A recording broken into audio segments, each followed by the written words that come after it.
उपसभापति महोदय, संविधान अंकित करने के यह 75th ईयर है। ऐसे ऐतिहासिक अवसर पर आपने मुझे बोलने का अवसर दिया है, इसके लिए मैं आपको बहुत बहुत धन्यवाद देता हूँ। मैं सबसे पहले संविधान सभा के सभी 379 सदस्यों को प्रणाम करता हूँ, नमन करता हूँ। मैं कॉन्स्टिट्यूशन ड्राफ्टिंग कमेटी के सभी सदस्यों और संविधान के मुख्य शिल्पी भारत रत्न बाबा साहब भीमराव अंबेडकर जी को कोटि कोटि नमन करता हूँ। सभापति महोदय, अभी मैं बड़े ध्यान से सुन रहा था। हमारे विपक्षी लोग, खासकर कांग्रेस पार्टी, और उन्होंने अपने संबोधन में बार बार कहा कि उन्होंने बाबा साहब को बहुत सम्मान दिया है। उन्होंने ये भी कहा कि उन्होंने उनको कॉन्स्टिट्यूशन ड्राफ्टिंग कमेटी का चेयरमैन बनाया। सभापति महोदय, पंडित नेहरू तो चाहते थे अंग्रेज विद्वान को या एक जर्मन विद्वान को। ये दो ऐसे थे जो पैसा लेकर कॉन्स्टिट्यूशन लिखते थे। उस समय महात्मा गांधी जी ने कहा कि जब हमारे पास इतना बड़ा विद्वान है डॉक्टर भीमराव अंबेडकर, तो क्यों ना उनको संविधान सभा का अध्यक्ष बनाया जाए।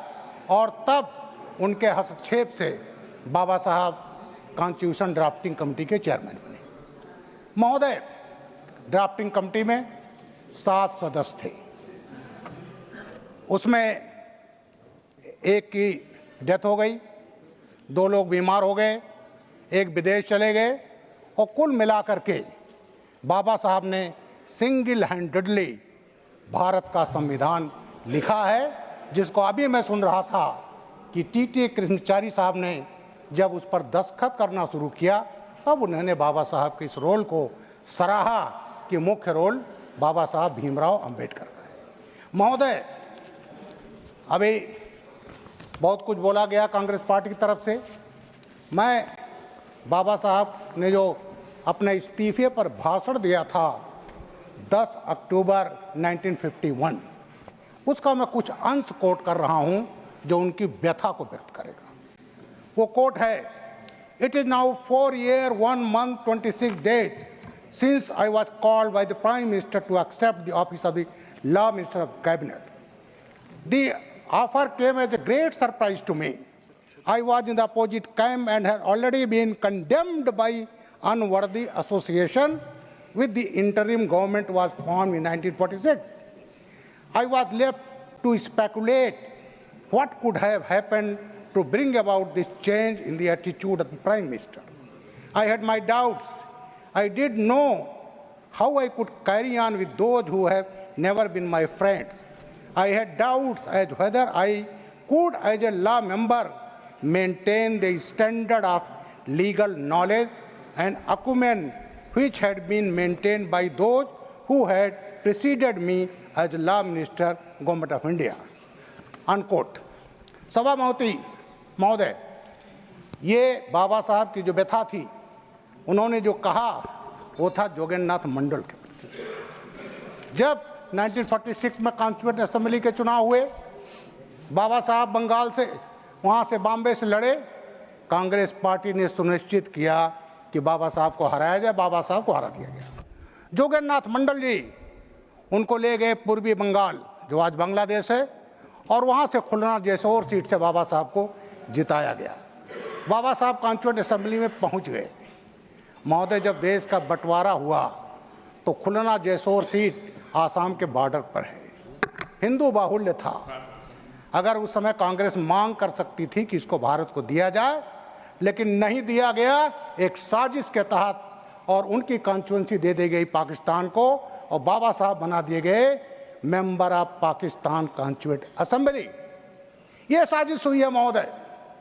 उसके बाद कुछ परिस्थितियां ऐसी हुई, दबाव पड़ा, तब महाराष्ट्र से हमार जायकर की सीट खाली कराई गई, और तब बाबा साहब चुन करके संविधान सभा में आए, और गांधी जी के हस्तक्षेप से वो कॉन्स्टिट्यूशन ड्राफ्टिंग कमेटी के चेयरमैन बने। और यहाँ हमारे कांग्रेसी भाई कह रहे थे तो हमने किया और बाबा साहब को सम्मान दिया, लेकिन बाबा साहब को इन्होंने कोई अपमान करने का मौका नहीं छोड़ा महाराज। उसके बाद मैं बताना चाहता हूं जोगेंद्रनाथ मंडल के बारे में। जब देश का बंटवारा तय हुआ तो जोगेंद्रनाथ मंडल जी ने, जो आज की परिप्रेक्ष्य में भीम मीम की राजनीति है, उन्होंने कहा कि बाबा साहब, हमारे दलित इस्लामिक कंट्री में अच्छे रहेंगे, क्योंकि उनकी जो आज कुछ इंटेलेक्चुअल्स कहते हैं कि उनकी भी आर्थिक, सामाजिक, शैक्षिक हालत वही है जो हमारे दलितों के, वही मुसलमानों की है। बाबा साहब की बात वो नहीं माने, पाकिस्तान गए, जिन्ना ने उनको बनाया law minister, land labour minister.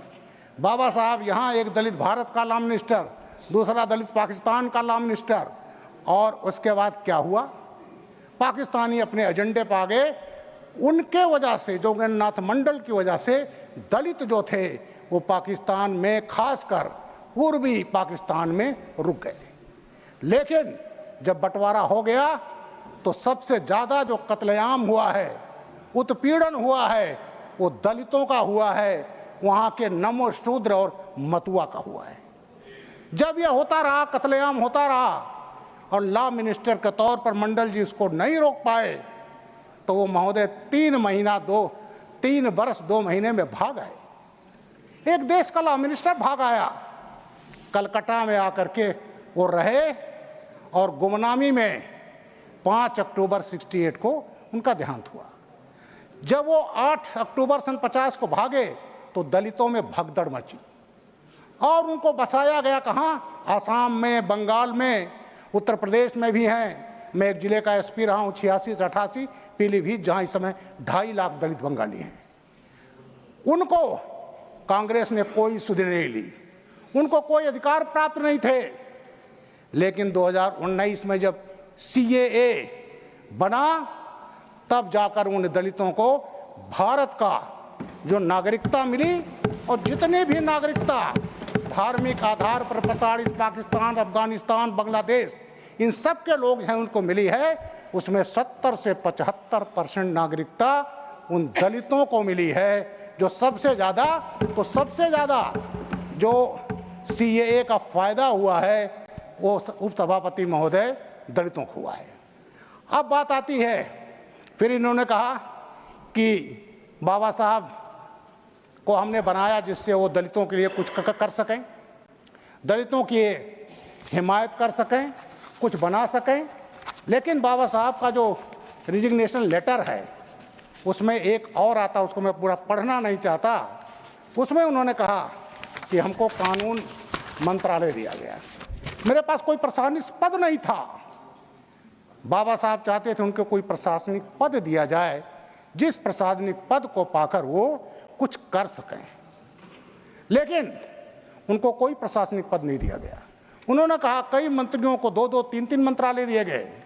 कोई मंत्री अमेरिका चला गया तो उसके एवज में दूसरे को दे दिया गया, लेकिन इंतजार करते रहे, उनको नहीं दिया गया।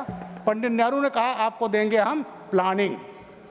बहुत दिनों बाद तो प्लानिंग बनी नहीं, और प्लानिंग बनी भी तो बाबा साहब का उसमें कहीं नाम नहीं था। तो ये व्यथा उनको इस तरह से किया गया, डिफंक्ट किया गया, कि जिससे वो बहुत कुछ कर ना पाए। अब महोदय बात आती है कि दलितों के लिए वो करना चाहते थे, बैकवर्ड्स के लिए करना चाहते थे, लेकिन किस तरह से पग पग पर उनका विरोध हुआ, पग पग पर ऐसा परिस्थिति क्रिएट करी वो कुछ कर ना पाए। उसका एक और मैं बाबा साहब का इस्तीफा जो उन्होंने दिया था उसको मैं पढ़ रहा हूँ। The prime minister whole time and attention is devoted for the protection of the Muslims. ये बड़ा कड़वा शब्द है पुष्पावती महोदय। The prime minister's whole time and attention is devoted for the protection of the Muslims. I yield to none, not even to the Prime Minister, in my desire to give the Muslims of India the utmost protection and whenever they stand in need of it. But what I want to know is, are the Muslims the only people who need protection? Are the scheduled caste, scheduled tribe, and the Indian Christian not in a need of protection? So far as I know, none of it, these are the communities which need for more care and attention than the Muslim, unquote. ये था महोदय बाबा साहब का कि पंडित नेहरू का केवल attention था Muslims और मुस्लिम। ये बाबा साहब की व्यथा, ये मैं नहीं बोल रहा हूँ। इन्होंने अपने इस्तीफे में कहा, भाषण पर कहा था। महोदय उनका इस्तीफा का पत्र जो है वो गायब हो गया है। ये कैसे हो सकता है, एक कैबिनेट मिनिस्टर इस्तीफा दे राष्ट्रपति को और वो गायब हो जाए? मैं सरकार से मांग करता हूं कि इस पर एक जांच बैठनी चाहिए कि वो उनका इस्तीफे का पत्र बाबा साहब ने क्या क्या लिखा था उसमें इनका एक्सपोजर होता। और उन्होंने भाषण में कह दिया शायद लिखित में और बहुत कुछ रहता हो, तो इसकी जांच होनी चाहिए। और जांच, हाँ सर प्लीज, अभी तक फिलहाल चलिए, अगर मैं गलत बोल रहा हूं तो उसके लिए मैं अपनी, चलिए अगर आज तक बहरहाल जो उसको आजकल जो इंफॉर्मेशन एक्ट में मांगा गया वो नहीं दिया गया महोदय, इसको जांच करना चाहिए। जी महोदय, झूठ नहीं बोल रहे हैं, झूठ आप लोग बोलते रहे। आपस में बात न करें। हाँ महोदय, बात आती है, प्लीज। अब मैं बात आती है महोदय उसी बात पर। हमारे हरदीप पुरी जी एक कोट बाबा साहब का वो कर चुके हैं। वही तुष्टीकरण की राजनीति जो कांग्रेस करती रही है।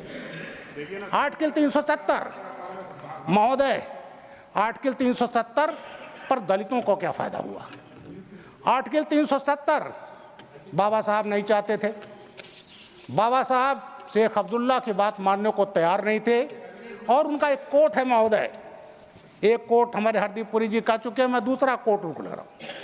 You wish India should protect your borders, she should build roads in your area, she should supply your food grains, and Kashmir should get equal status as India. Government of India should have only limited powers and Indian people should have no rights in Kashmir. To give consent to the proposal would be a treacherous thing against the interest of India, and as a law minister of India, I will never do it. Unquote. ये था बाबा साहब ने कहा था 370 के बारे में। लेकिन इन्होंने 370 कैसे किया? बाबा साहब के अंश में ये काम दिया गया श्री एन गोपाला स्वामी अय्यर को, अयंगर को। अयंगर साहब कभी कश्मीर में वो प्रधानमंत्री रह चुके थे और उन्होंने ड्राफ्ट किया, और जो बाबा साहब नहीं चाहते थे वो हुआ। और इस तरह से आर्टिकल 370 आया, 35A आया, कहा गया था टेम्परेरी है, लेकिन वो लगातार चलता रहा। उसका खामियाजा सबसे ज्यादा दलितों ने भुगता है सभापति महोदय। 1957 की बात है, बख्शी गुलाम मोहम्मद कश्मीर के चीफ मिनिस्टर जो होते थे वो प्राइम मिनिस्टर कहलाते थे। और जब उन्होंने बख्शी गुलाम मोहम्मद, उन्होंने बात किया प्रताप सिंह कैरो साहब से जो पंजाब के मुख्यमंत्री थे। उन्होंने कहा कैरो साहब हमारे यहाँ सफाई कर्मी नहीं है, हमें चाहिए, क्योंकि हमारा कश्मीर स्वर्ग से नर्क बनता जा रहा है। उस समय प्रताप सिंह कैरो साहब ने कहा कि आप उनके साथ अच्छा व्यवहार नहीं करेंगे। लेकिन जब उन्होंने आश्वासन दिया तो आश्वासन देने के बाद सभापति महोदय वहां से 262 परिवार गुरदासपुर और अमृतसर से गए और वो उनको देना चाहिए था परमानेंट रेजिडेंट सर्टिफिकेट, लेकिन उनको परमानेंट रेजिडेंट सर्टिफिकेट नहीं दिया गया। और जो 35A लागू हुआ उसके तहत ये था कि उनकी संतति, उनके बच्चे चाहे वो PhD कर लें, उनको नौकरी मिलती थी केवल स्वीपर की, सफाई कर्मी की। वो कश्मीर के बाहर तो IAS IPS हो सकते थे, लेकिन कश्मीर के कानून के अनुसार वो केवल सफाई कर्मी हो सकते थे। तो सबसे ज़्यादा अत्याचार तो इन्होंने भुगता। और उसके बाद जब ये 370 हटा है महोदय, तब जाकर उनको न्याय मिला है। आज भारत का कानून वहाँ लागू हुआ है, नहीं तो वहाँ पर अलग संविधान, अलग निशान, अलग प्रधान। उसी पर पंडित श्यामा प्रसाद मुखर्जी ने कहा था कि एक देश में 2 निशान, 2 प्रधान और 2 विधान नहीं चलेंगे। और उसको मैं नरेंद्र मोदी जी को, अमित शाह जी को साधुवाद देता हूं कि जो कलंक था इसको 2019 में जो इसको 370 को हटा करके दिया, तो इसमें बाबा साहब की आत्मा भी प्रसन्न हुई होगी कि वो नहीं चाहते थे और वो चीज़ हुआ, उसको किया गया। अब मैं आता हूं, इन्होंने कहा आरक्षण के बारे में। पंडित नेहरू ने 1961 में लिखा था कि उन्हें आरक्षण पसंद नहीं है। ये सबको मालूम, हालांकि उसको अभी लिपापोती करने की कोशिश की गई। चलिए हम छोड़ते हैं। महोदय, एक अलीगढ़ मुस्लिम यूनिवर्सिटी है, 1920 में बनी थी। BHU बनी है 1916 में। दोनों का एक्ट एक है, केवल हिंदू और मुस्लिम सब अलग है। उस यूनिवर्सिटी ने आज तक दलितों को, बैकवर्ड्स को, अब तो 10% सब सामान्य जाति का और रिजर्वेशन नहीं दिया गया। और उसका पर एक मोहम्मद बादशाह वर्सेस यूनियन ऑफ इंडिया 67 का जजमेंट है। 7 जजेस के सुप्रीम कोर्ट के बेंच ने कहा कि आपको रिजर्वेशन देना नहीं पड़ेगा, लेकिन कांग्रेस की दादागिरी में वहां पर आरक्षण नहीं दिया गया, जो संविधान प्रदत्त अधिकार था।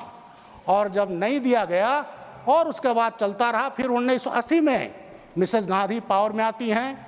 उन्होंने मुस्लिम्स को कहा कि उसका हम आपको अधिकार देंगे माइनॉरिटी इंस्टीट्यूट का। महोदय, उन्होंने अलीगढ़ मुस्लिम यूनिवर्सिटी एक्ट बदल दिया 1981 में, और आज BHU रिजर्वेशन देता है। वो माइनॉरिटी यूनिवर्सिटी ना होते हुए भी अलीगढ़ मुस्लिम यूनिवर्सिटी दलितों को आरक्षण नहीं देता है, बैकवर्ड को नहीं देता है। तो एक तरफ मोदी जी कानून बनाकर 370 हटाते हैं, CA हटाते हैं, सबसे ज़्यादा उसमें लाभान्वित होते हैं दलित। नागरिकता जितनी मिली है 70 से 75% दलित, और कांग्रेस कानून बनाकर दलितों का हक छीनती है, उनके रिजर्वेशन छीनती है। तो महोदय, इसके बाद मोदी जी ने क्या किया बाबा साहब को सम्मान देने के लिए? पंचतीर्थ बनाया। वो पंचतीर्थ मुझे भी मौका मिला, मैं संविधान दिवस पर गया था 26 अलीपुर रोड, बॉम्बे गया था, चैत्य भूमि गया था, दीक्षा भूमि गया था।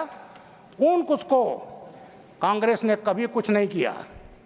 बाबा साहब के देहांत के बाद उनको भारत रत्न की बात तो सोचा नहीं इन्होंने।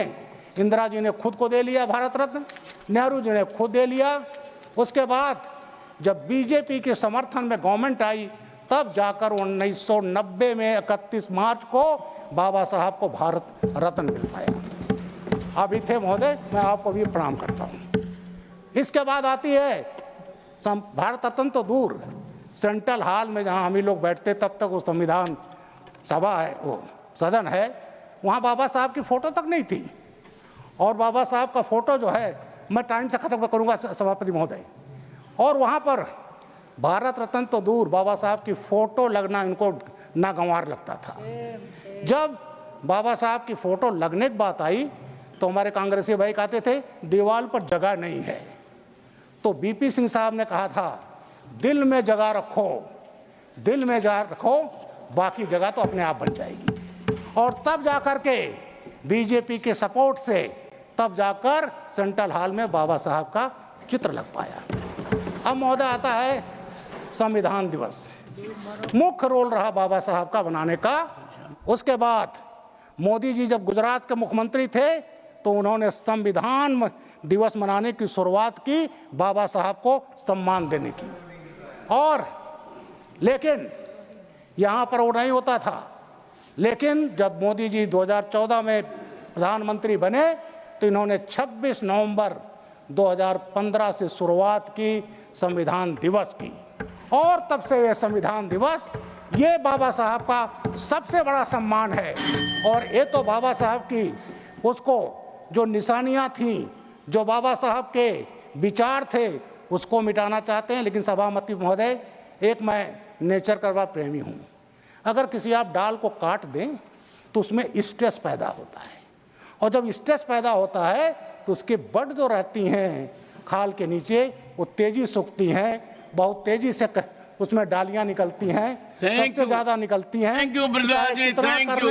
लेकिन बाबा साहब के जो अनुयायी हैं उनकी संख्या लगातार बढ़ती जा रही है, और बाबा साहब का विचार पूरे दुनिया में अमर रहेगा। इन्हीं शब्दों के साथ अपनी बात मैं समाप्त करता हूं। महोदय, ठीक आपके समय में मैं समाप्त करता हूं और फिर संविधान निर्माता बाबा साहब को कोटि